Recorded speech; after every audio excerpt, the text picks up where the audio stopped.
You are listening to the QSR Web Podcast. Are you a supplier or a brand working to elevate the customer experience? The Interactive Customer Experience Association connects brands, suppliers, agencies, and more who are working to create transcendent customer experiences. Let's work together to create a better customer experience ecosystem for us all. Join the ICX Association today at icxa.org. Hello, and thanks for joining us for this week's QSR Web Podcast. I'm QSR Web Editor Shelley Whitehead, and we're trying a little something different this week with a two-part edition featuring a recent interview with DC-based brand And Pizza and its CEO, Michael Astoria. The restaurateur was his usual open and sharing self and offered some insights in our interview that we thought other brands might be interested in hearing about.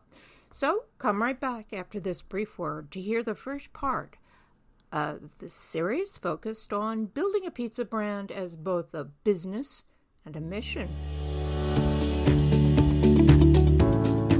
The Interactive Customer Experience Association's mission is to connect B2C brands to technology that elevates the customer experience. Brands have access to resources, project help, news, and insights based around boosting their customer experience. Suppliers gain network opportunities to reach these brands and help them provide solutions to elevate their customer experience. Join today at icxa.org. All right, now we're back with our listeners again who are in luck today as the very different, very counterculture, but always very big-hearted DC-based brand And Pizza is our subject of concentration today as And Pizza CEO Michael Astoria has joined us. Welcome, Michael. Thank you for having me. Really excited to chat with you today. My pleasure. You know, yours is such a fascinating brand, which kind of, well, I'll just say metaphorically wears the leather jacket and long hair in a room full of suits and ties. But that's really kind of almost emblematic of And Pizza's personality, isn't it? Yeah, it's funny you say that. I think that, as a brand, we definitely have a strong personality and strong point of view in terms of how we see the world, what we're looking to do through pizza, and so how we're looking to continue to grow and sort of spread our proverbial gospel and as far and as wide as we can. So I think it's well said and does connect the dots very specifically in terms of who the brand is as a person. Spread your proverbial gospel. I have to find out what is the proverbial gospel of And Pizza. So people often ask me, why you called it And Pizza, because the name in and of itself is kind of goofy. And when you lead with a symbol that's an ampersand that has, quite a bit of historic meaning and context, I definitely have some explaining to do. So for us, it was really about building a values-based business, and the symbol that we felt like at the time that best reflected those values was the ampersand. And it was a lot about promoting unity and doing the right thing. And that's kind of the biggest filter that we use in a lot of the decisions that we make, which is, are we uniting people? Are we doing the right thing? Predominantly as it impacts the employer-the-employee relationship, and how can we really rethink, what it means to be the right kind of employer, everything from, wage to policy to democratizing decision-making, everything in between. We are just really focused on how we can sort of change the way that people think about that and build a business that can be a case study, hopefully for others to follow. So that's where the idea And Pizza comes for. And I fell in love with the food service industry because food is extremely emotional, but also for the sheer fact that it employs 10% of America's workforce, a fact that I think a lot of us inside the industry know, but many people that don't work within or don't follow the industry really aren't keyed into. And that's what makes this so special. It's probably one of the most human industries and always has been. And that's really what we enjoy the most about it. That's interesting for you to say in this age when we're all just immersed in technology. but it's kind of an interesting approach. I just want to check with you at nearly, you're like 7 years in now for the brand, aren't you? Gosh, yeah, we're coming up on our seventh anniversary this summer. Okay. So, and you're now in 5 states in DC? Yeah, we're Virginia, Washington, D.C., Maryland. We are in Pennsylvania, New York, Massachusetts, and Florida. Okay. How many locations total? I just want to, these are the facts that everybody wants to Yeah, get of course. the We latest have we on. have, we have 34 locations. We have another 13 in development that will open this year, and we're looking to continue to grow, thoughtfully, but also, continuing to pick up the pace, over the coming years. So, speaking of those cities and states that the brand currently has settled into, they're all, each one is their own community, and community really is kind of key to Ambitious mission. Um, so, I wonder, how do you make that materialize in different places? Yeah, I think a lot of it is about, figuring out the right way for us to fit in. I mean, we are very comfortable in cities, given the fact that we operate in, Washington, D.C., Baltimore, Philly, New York, Boston, Miami, some of the larger cities, and of course, high concentration in Mid-Atlantic and Northeast.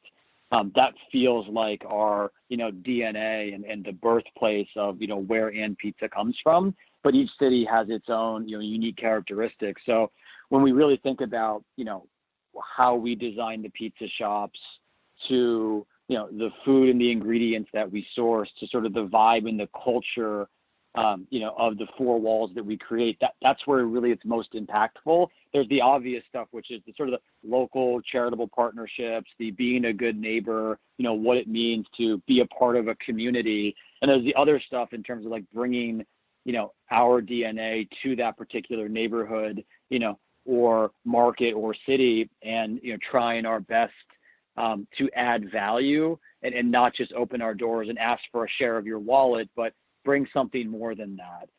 Bring a community-based organization that, respects its people, that, pays a fair wage, that develops its people, that gets integrated into, anything and everything that's important to those that come to work for us, to those that have lived in that, neighborhood for decades prior to our arrival. So there's no real special sauce to do it. It's just really focusing on every single aspect of how we do fit in and how we do elevate, the neighborhoods that we serve on a constant basis. So, a lot of this entails a lot of social consciousness. The brand seems to be very socially conscious and have that kind of personality. So, what kind of customer does that attract? And what do they want in a pizza brand? Yeah, I think it's fair to say that we're pretty woke as it relates to eyes being wide open. Part of that's because we're headquartered smack dab in the middle of Washington D.C., which is, I think, more popular now than probably ever before, at least in the mainstream media, day in and day out.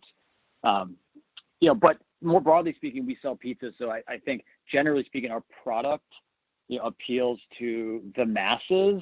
I think the brand is a little bit more niche in terms of we're really focused on, a younger audience. We build the brand around the people and the culture of And Pizza in terms of those that come to work and dedicate their time, energy, and life for. So a lot of what you see externally in terms of how we market, how we present, it's who we are as a group of people.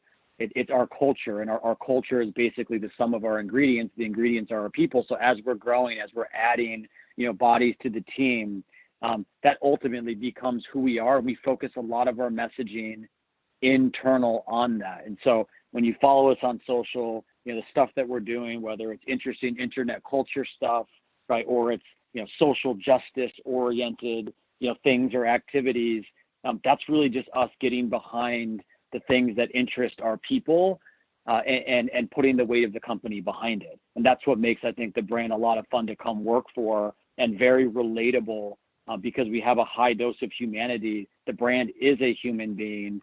It has values, it has purpose, it has intentionality, and a strong point of view and a personality. And we're not ashamed to, communicate that way and sort of rip the Band-Aid off, which I think is a lot of fun. I mean, one of the things that we did most recently is you can't email us.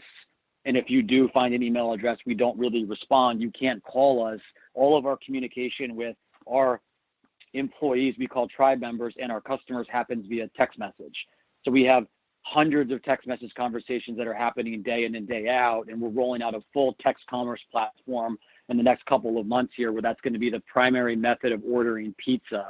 And the main reason for that is that's the most human way today for people to communicate. And so it seems like that's very fitting for our brand. That's interesting. So text ordering, that's a whole new, that's, how's that going to go? And what is entailed in getting the brand up to speed with that? Well, the first thing was pushing all communication to sort of a one-to-one vis-a-vis text, which we've done. And so getting an understanding of, what customer service looks like, what types of, questions are coming into us, what things do we need to respond to, and getting really good at having that buttoned up. And then getting ready to flip the switch where we're going to be, taking all of our orders or most of our order flow through that platform. I quite frankly think it's, it's such a better experience, because this notion of, ordering from someone, ordering from a human being, despite doing it through, a cell phone or mobile device, where you can actually have a one-to-one conversation. Imagine you place an order and seconds later you realize that that wasn't the order that you wanted, or you weren't going to be able to pick it up in 10 minutes, or you wanted it delivered in 45 minutes, not 15 minutes, and everything in between. The ability to just fire off a text message and chain things in real time and talk to another human being that fundamentally gets it or gets you. Or if you just have questions about, hey, I'm thinking about ordering this, what pairs well with that? Or, hey, I'm new to And Pizza, any recommendations? So I think it's finding a way to leverage technology to actually become more human and have a higher dose of humanity, where you can truly engage in one-to-one conversation thoughtfully, in a way that feels like two people are standing in front of one another or talking next to each other. And that's really a lot of the things that we're trying to do. It really sounds like you have to empower your people to make their own decisions in that kind of system and be responsive for their own thoughts. Where, am I correct? Because it Absolutely. seems like scripts are handed out to employees quite often, and, you respond like this. So how much empowerment do you have to give to an employee to be able to work with a system like that? Well, you picked up on the most important aspect, which is it doesn't work if it's scripted. It only works if it's authentic, and it's real. And I think that's what makes this brand work the most, is that we allow, our people who are the de facto face of the brand, right? Those that are having the interaction day in and day out with our guests in the shop, to do the same communication digitally. And we're not afraid if mistakes are made, because people make mistakes. People make mistakes in communication all the time. And we're just willing to, lead with what we think is the right thing to do. And I think that's very hard for a lot of companies to get comfortable with this notion that you're not going to be able to control every conversation. You're not going to be able to necessarily get everyone to do what you want them to do. It really comes down to, if you have values and you hire based on those values, if the brand has a personality, you hire people that fit that personality, and you give them complete permission and freedom to be who they are, to celebrate their oneness, to communicate the way they communicate to their friends, with your guests, it works really well. And I found that when you give people that permission and freedom, oftentimes they respect you for it. There's a high degree and a heightened degree of trust, and they take that responsibility very seriously, versus the opposite of that, which is, oh, imagine all of the HR issues that could stem from this, or all of the things that could go wrong. Most certainly things could go wrong, but we fundamentally believe that one-to-one human interaction, whether it's in shops or whether it's digital, is the most important interaction. And we want it to be real, authentic, and heartfelt. Lastoria has strong feelings about how his chain communicates and deals with its employees, who tend to be some of the better paid restaurant workers in their markets. That is one of the areas we'll cover in the rest of my interview with Lastoria, along with how Ann Pizza managed to react so quickly to that whole hallway pizza guy meme during Michael Cohen's televised testimony on Capitol Hill at the end of February, as well as plans for growth and other surprises. So come back and listen to the remainder of the podcast on this site, YouTube, SoundCloud, or iTunes, beginning Wednesday, March 13th. Thanks, and have a great day and even better business.